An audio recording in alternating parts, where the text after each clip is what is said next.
जो आप दम भर रहे हैं कभी भारतीय जनता पार्टी से लड़ने का और कभी क़यादत का और कभी कौम और मिल्लत का, हमें ये बता दो कि आपने जिन्होंने आपको बनाया उन्हें आपने क्या दिया। तो हमारे हैं भाई, हमें भी समझा दो, इससे बड़ा कोई झूठ हो सकता है? जो ये बैठे हैं ये लाखों की तादाद है, वो 2,500 पे हमें बता रहे हैं कि समीकरण हमारा है, लेकिन भाई साहब को झूठ बोलने की आदत पड़ गई है। क्या करते हैं, झूठ बोले बिना नींद ही नहीं आती। अब सपने में भी हम दिखाई दे रहे हैं, तो नारा दे देना कि 4 मई और फर्जी क़यादत गई। उसका ज्यादा प्रचार नहीं करते, और कभी चाहो तो डिबेट कर लेना, आमने सामने बैठ के हम बिल्कुल चुनौती देते हैं खुले मंच से कि हमने क्या किया है और तुमने क्या किया है। साइकिल का बटन दबा करके इतना दबा देना कि आपकी जीत इंशाल्लाह 1 लाख से ऊपर होगी और उसके झूठ का खात्मा होगा। इस खूबसूरत जलसे की सदारत कर रहे सदरे मोहतरम, अब क्योंकि वक्त बहुत कम है, मेरे तमाम सम्मानित साथी यहाँ मौजूद हैं। अगर नाम लूंगा तो नाम लेने में ही सारा वक्त बीत जाएगा। सम्मानित मंच और गांव सड़क दूधली के मेरी प्यारी आवाम और तमाम वो साथियों का मैं दिल की गहराइयों से शुक्रिया अदा करता हूं, जिन नौजवान साथियों ने और जिन हमारे साथियों ने आज इतने खूबसूरत प्रोग्राम का आयोजन किया है। आज आपने मेरा हौसला 4 गुना बढ़ा दिया। वैसे तो सड़क दूधली इस मामले में फेमस है कि स्वागत तो इनसे अच्छा कोई करता ही नहीं है, और जो प्यार मुझे 2022 के चुनाव में यहां से मिला था वो एहसान भी मैं कभी आपका नहीं उतार सकता। आपकी खिदमत करके उसे थोड़ा कम तो किया जा सकता है, लेकिन वो प्यार वो मोहब्बत का आपका एहसान मैं जिंदगी भर नहीं उतार सकता। आप ही ने मुझे उत्तर प्रदेश की 18वीं विधानसभा में अपनी आवाज को बुलंद करने का मौका दिया। वही साथियों, ये जो अभी नगर निकाय का चुनाव आया है, पहले ये सीट सामान्य थी तो हमारा मिजाज भी सामान्य ही था कि देखेंगे जो भी होगा, लेकिन हमारा मिजाज भी सामान्य था सबका। लेकिन साथियों, जब सीट बैकवर्ड में गई तो बताओ हक किसका बैठता था? अगर फिर नहीं तो आरक्षण खत्म कर दो, अगर आप ही को लड़ना है। जब दलित में भी आएगी आपको लड़ना है, बैकवर्ड में आएगी तो आपको लड़ना है, तो फिर आरक्षण किस बात का? जो लोग जागरूक हैं और आरक्षण की अहमियत को समझते हैं वो सुप्रीम कोर्ट तक दरवाजा खटखटाते हैं। यही कारण है कि चुनाव लेट हुआ। लेकिन हमारे माशरे में क्योंकि कौम, मिल्लत और क़यादत के नाम पर ऐसी वैक्सीन लगाई हुई है कि हम अपना हक लेना भी भूल जाते हैं। यह आपके बच्चों का हक है। अगर बैकवर्ड को इसलिए आरक्षण दिया है कि कहीं ना कहीं मुख्य धारा से ये लोग पीछे रह गए हैं, इनको नेतृत्व मिलेगा, ये गरीब परिवारों से आगे आएंगे, नेता बनेंगे, इनकी आवाज सदन में और कहीं बुलंद होगी, ये अपनी बात को रख सकेंगे, एक प्लेटफॉर्म मिलेगा, उसको भी छीनने का काम किया जा रहा है। हम तो एक बात जानना चाहते हैं कि इन 40-50 सालों में जो आप दम भर रहे हैं कभी भारतीय जनता पार्टी से लड़ने का और कभी क़यादत का और कभी कौम और मिल्लत का, हमें यह बता दो कि आपने जिन्होंने आपको बनाया उन्हें आपने क्या दिया इन 40-50 सालों में, और सहारनपुर ने जितना नवाजा, आपने सहारनपुर के लिए क्या किया? एक कोई प्राइमरी स्कूल बता दो, कोई एक कमरा बता दो, कोई एक लाइब्रेरी बता दो। कुछ नहीं है। जब मुझे आपने यहां से चुन करके भेजा और मैंने इन 32 गांव, जिसमें सड़क दूधली भी है, सड़क दूधली तो फिर भी थोड़ा बहुत विकसित है, लेकिन आप अगर इन कॉलोनियों में, राउटर में, दानिश कॉलोनी, एकता कॉलोनी, गणपति कॉलोनी, इनमें जाकर के देखोगे तो इनके हालात ऐसे हैं कि गांव के हालात इनसे बहुत अच्छे हैं। पूरे उत्तर प्रदेश में शायद इतना बदहाल शहर कोई नहीं होगा, जहां घर का जो टैक्स है, हाउस टैक्स, वो नगर निगम को अदा किया जाता है, और नगर निगम से जो सुविधाएं, जो शहरी विद्युत आपूर्ति उन गांवों को मिलनी चाहिए, वो विद्युत आपूर्ति उन गांवों को कभी नहीं मिली। आज भी वो ग्रामीण विद्युत आपूर्ति उन गांव में आती है, 4-5 घंटे लाइट आती है आज भी। इस मामले को मैंने बहुत प्रमुखता से विधानसभा में कई बार उठाया, मुख्यमंत्री से मिला, नगर विकास मंत्री से मिला, कई बार कमिश्नर से मीटिंग की, और कई बार डीएम साहब के साथ इस बारे में मीटिंग हुई तमाम अधिकारियों से।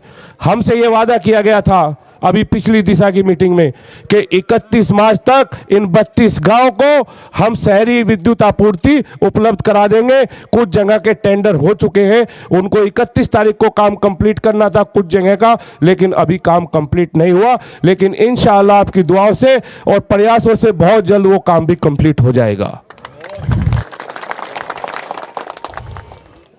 हम बात करते हैं आपके सड़क की, ये बात ले जाते हैं नेशनल और इंटरनेशनल। अरे भाई, जब तुम अपने क्षेत्र की, गांव की, घर की सड़क नहीं बना पाए, आप देश के मुद्दे क्या हल कर दोगे? कौन से कौम और मिल्लत के मसले हल कर दोगे आप, जब आप अपना घर ही ठीक नहीं कर पा रहे? आपको चलने के लिए अच्छी सड़क चाहिए, आपके बच्चों को पढ़ने के लिए अच्छे स्कूल चाहिए, अच्छी तालीम चाहिए, पीने के लिए अच्छे पानी की व्यवस्था होनी चाहिए, आपके मोहल्ले साफ होने चाहिए। पहला तो ये काम है। आप देश और दुनिया को ठीक करने निकले। ये एक तरह की वैक्सीन है जो लगाई गई है। आप बताइए, आज जब बैकवर्ड सीट पर भी वो लड़ रहे हैं, तो ये हक किसका छीना जा रहा है? आप लोगों का छीना जा रहा है ना।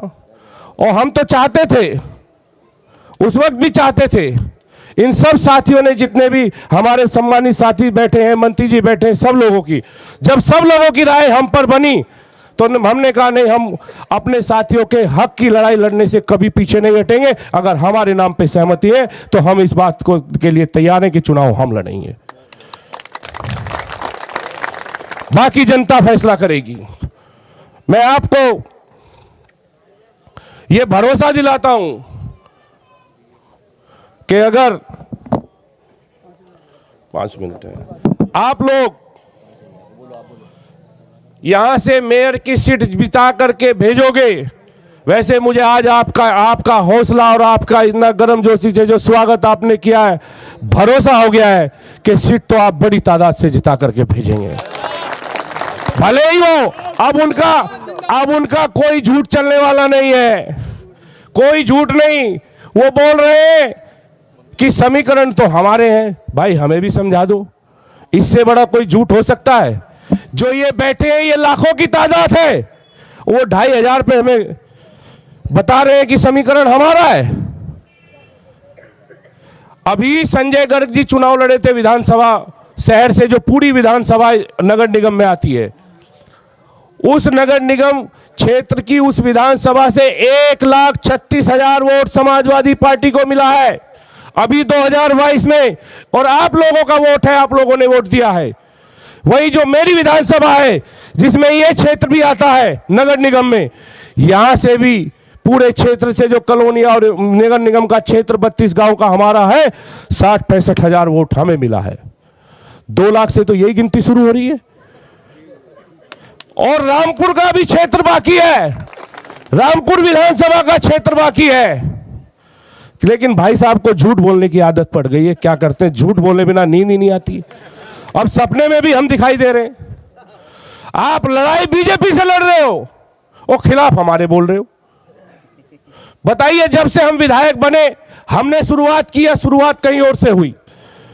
हम तो हमेशा से, हमें सिखाया है, हम तो सबका सम्मान करते हैं, हम कभी कोई विवादित बात नहीं करते, ना धर्म के नाम पे, ना जाति के नाम पे, ना किसी और नाम पे। हम तो आपके बदहाली के खिलाफ, हम जितने भी दिन आपके बीच रहेंगे, आपकी खिदमत करेंगे, ये भरोसा दिला रहे हैं आप लोगों को। हमारा मकसद हमेशा नेक होगा।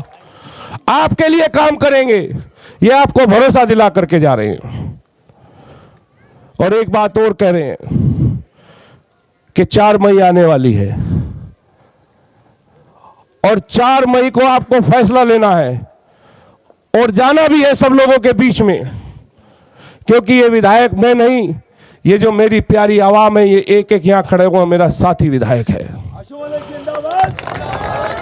ये चुनाव भी आप ही को लड़ना है, तो नारा दे देना कि 4 मई और फर्जी कयादत गई।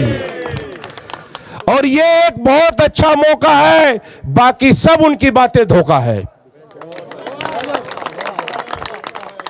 नहीं तो हमें एक निशानी दिखा दो, हम मान जाएंगे। कोई एक खड़ा होकर के बता दो कि ये काम उन्होंने जो कौम मिल्लत की बात करते किया है, और डिबेट कर ले। हम नहीं कहना चाहते, क्योंकि अगर आज हमने जो आप लोगों के लिए या कहीं दूसरे जिलों में काम किए वो गिनवाएंगे तो उससे तुलना होगी, उससे समाज में दूरियां पैदा होंगी। काम करने वाले कभी उसका ज्यादा प्रचार नहीं करते, और कभी चाहो तो डिबेट कर लेना, आमने सामने बैठ के हम बिल्कुल चुनौती देते हैं खुले मन से कि हमने क्या किया और तुमने क्या किया है, बिल्कुल देते हैं। हम सबका सम्मान करते हैं, आदर करते हैं, लेकिन अगर हमारे साथियों के हकों पे डाका डालने की कोशिश करेंगे और जो जिस भाषा में बोलेगा उसी भाषा में हम उसको जवाब देने का काम करेंगे। आज इतने खूबसूरत प्रोग्राम को सजाने के लिए मैं पूरे गांव का, क्योंकि अब वक्त खत्म हो चुका है और हम आदर्श आचार संहिता का पूरा पालन करते हैं, हम अपनी बात को बस आपसे अपील करते हुए, भाई साबिर ने तो हमारी भाभी के लिए अपील नहीं की, हम अपील करते हैं कि दोनों साइकिल का बटन दबा करके इतना दबा देना कि आपकी जीत इंशाल्लाह 1 लाख से ऊपर होगी और उसके झूठ का खात्मा होगा। मैं आपका दिल की गहराइयों से बहुत बहुत शुक्रिया करता हूं आपका।